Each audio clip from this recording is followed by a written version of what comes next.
The future of food is first much more food and then much less food. Hi, this is Ftrhstry. We're in a time vortex from the 2120s. I'm Kingdangerously. We're remembering the next 100 years. This is one of those future-y things where there really are kind of two futures in the next 100 years. In the 2020s, cultivated meat is just getting started. A lot of agricultural processes are going to become technological processes, and the vitaminification of nearly everything is going to explode. And then later in the century, you'll start to sort of come back down from a peak of lots of food into a refined focus on just nutrients, and then eventually less food overall, to the point that many organisms won't need food. They'll just be ingesting energy. So let's talk about both of those things. First of all, in the 2020s, supplements are around, but they're not very well regulated. This is a huge sticking point. It results in the United States from intense lobbying from pharmaceutical companies, far and away the most annoying kind of companies. They do save lives in many cases, but they also make lots of stuff hard and expensive and annoying for everyone. And one of the things they've made annoying is that they've prevented the United States government from regulating supplements. So you can't have that little statement that says the FDA has not evaluated whether this vitamin C will kill you or not. That's because the pharmaceutical companies don't want them to evaluate that claim. They're perfectly happy to have them sold as less than alternatives to medicines.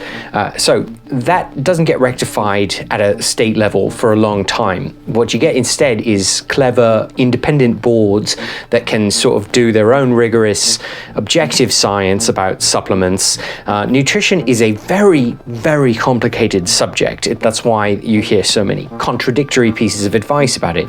There's overall a kind of general set of well agreed upon principles like salmon and blueberries, yum, Mediterranean-ish diet, don't eat too many calories, stuff like that.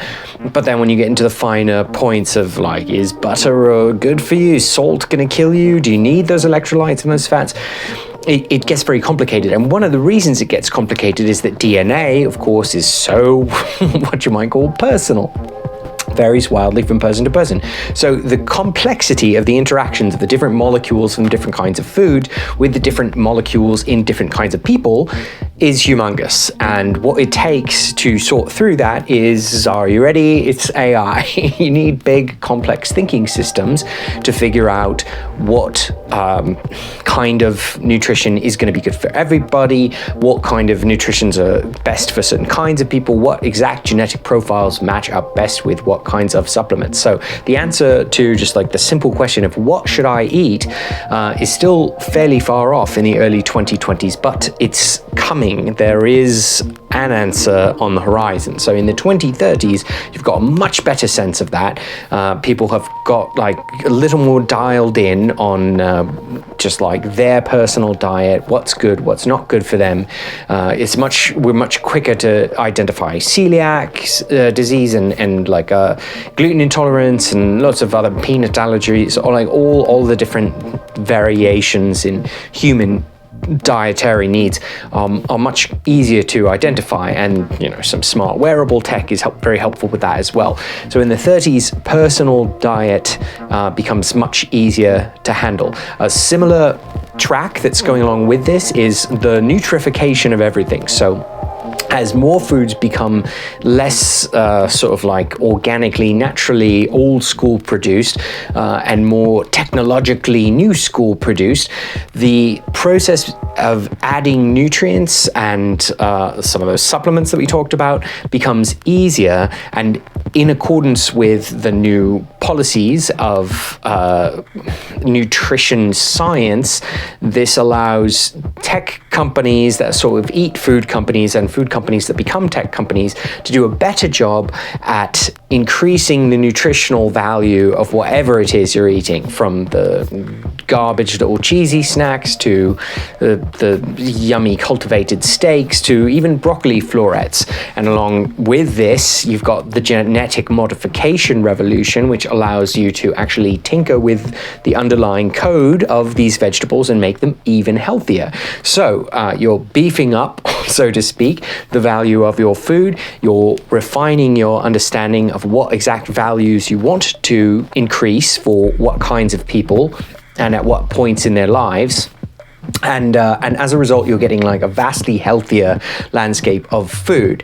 It's also easier to produce this stuff because a lot of it becomes cultivated as opposed to agriculturally sourced. So in the 2020s, we've talked about factory farming. It's not great, and it's the main way that most people in the world get most of their meat.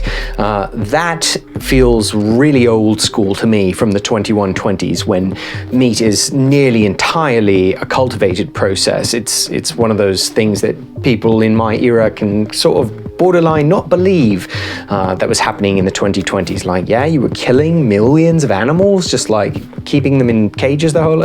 We don't need to go down this whole road, but it's not only easier, it's cleaner, and it's cheaper to do this stuff cultivated, and you can increase the nutritional value of your product. So cultivated meat is a big part of this. Cultivated dairy, cultivated eggs, cultivated everything. And you're genetically modifying the plants, and you're identifying the supplements and nutritional profile of all these foods that everybody should be eating. So generally, food is just getting better, and it's also getting cheaper, which helps with food scarcity. It's like much easier to get high nutrient food around the world, and to get this sort of answer to the question, like, what's the bare minimum of like pure nutrition that you need to survive and thrive, and that in turn enables philanthropy that can help get direct necessities to people around the world. One quick side note here: the genetically modified organisms that help make this possible are freaking great. It's a revolution, and it's amazing, and it's wonderful. And when you see the label on a food product that says non-GMO, it should make you a little mad. And you should maybe consider spending 5 minutes of your time to email that company and say, hey, what are you doing? I want my stuff to be genetically modified so you can use less pesticide on it, and you can destroy less of the environment to create it, and so you can increase the nutritional profile by tinkering with the genes. Like, this is a weird mistake that got started, and we should reverse it. You should reverse it in the 2020s, and the biological being that my algorithm is based on should try to help you reverse it. Let's talk about that in the comments. Let's maybe have a fight about GMOs, or let's figure out how to activate around stopping that silly label, because it's not helping anyone. In fact, it's holding back progress on a massive scale. Okay, so we talked about refining toward the ideal nutritional profile, right? That leads as a sort of a keystone into this second future, which is like after the 2050s, say, march toward the end of the century and then into the 21s. And that's that once you've kind of like refined food down to the real answer, what do you actually need to eat? Like, what, just put it in my arm, In the 2020s, you've got like kind of tech kid versions of this with like the Soylent drinkables and other things that are sort of meal replacement shakes. You can see some culture kind of craving this, like, just give me the stuff I absolutely need. It's fun to cook a meal for 4 hours sometimes. Sometimes it's a meditative and artistic and communal way to just celebrate existence. But other times it's nice to just like grab everything you need in one bottle, drink it, and be done with it, move on. And the 2050s and the back half of the century, that becomes more of a dominant lifestyle, and food preparation starts to move toward more of like an occasional special event. Maybe like even once a week you would have like a big celebratory meal creation experience, or in some people's cases only a few times a year. Thanksgiving or whatever other holidays you celebrate, where you gather with a group of people and you read these archaic potato recipes and you have a nice time making a collective artistic, cultural, and bio pharmaceutical in some ways enterprise. You're healing yourself, you're healing each other, and you're doing something beautiful together. Not mad about that, and no one's mad about it, but it doesn't have to be every day, and it doesn't have to be every meal. So there's a lot of room for alternative shakes, for pill form food, for sometimes direct injections, and on the other side of this, narrowing. You've got new bodies emerging in the latter half of the century, especially, that just starting to get born in the 20s, 30s, 40s. But they're becoming a bigger part of the conscious cultural spectrum in the second half of the century, and they are largely dependent on food. Some of them can ingest food, but many of them just ingest energy. So, think about your basic garden variety robot as you conceive it in 2020 or 2030 or whatever. You just plug them in. They eat photons, right? They don't need a cultivated dairy shake. So as those bodies start to become the substrate for more culture and more minds, there's a decreasing reliance writ large on the act of chewing and ingesting and digesting food. And for a large portion of the global culture, it starts to seem slightly anachronistic that people would, just waste the energy chewing and ingesting and digesting. I mean, you burn a lot of calories doing that, right? Maybe you've heard the thing about how celery is actually a calorie negative experience for most people because the chewing and the digesting costs you more than the actual calories you ingest from the celery. You should still eat celery. It's got good nutrition and it cleans your teeth. Plus it's delicious. Chop it up in a mirepoix, magnifique. So by the 2120s, food is not entirely a lost art, but it is vastly more rarefied. It's like where opera is in the 2020s. Opera exists, but it's not like a daily event for most people. Many people go years without going to the opera. And in the 2120s, many people go years without creating a full-fledged meal. A lot of people eat meal supplements. Some people do continue to cook. And of course, some people don't eat at all because they live either in a server or a largely metallic and electronic body.